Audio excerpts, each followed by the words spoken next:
તાલુકાના પાચતરડી ગામે માલધારી સમાજના ખેડૂતો છેલ્લા 9 દિવસથી ઉપવાસ આંદોલન પર બેઠા છે।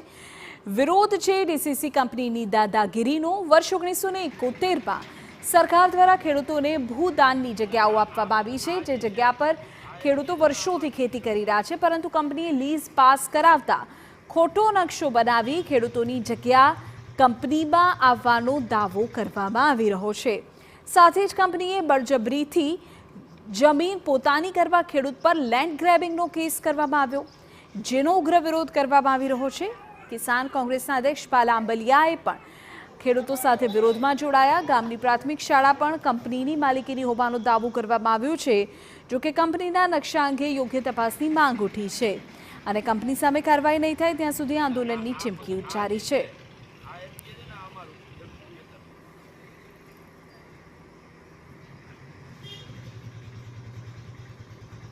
આ જ્યુપિટર પહેલા જે હતી અને અત્યારે જેની પાસે જગ્યાનો આ દાવો કરી રહી છે ડીસીસી કંપની, આ ડીસીસી કંપનીએ જે તે સમયે આ જે નકશો બન્યો એની લીઝનો, એ લીઝના નકશાની અંદર ખેડૂતના ખેતર ઉપર ઓવરલોપિંગ કરી અને ખેતર બેસાડી દીધું।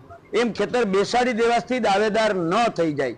કંપની જબરજસ્તી અમારી જગ્યા લઈ જાય, અમને ન્યાય કોઈ આપતા નથી। હડતાલ ઉપર બેઠા 9 દિવસ એક જવાબ નથી આવતો। જબરજસ્તી ધમકાવી ડરાવી લઈ જવા માંગે। અમારા ઢોર હેરાન, માલ હેરાન, અમારું વાવેતર બગડે, નથી પાણી વળતું, કઈ નથી થતું, જવાબ કઈ આવતો જ નથી।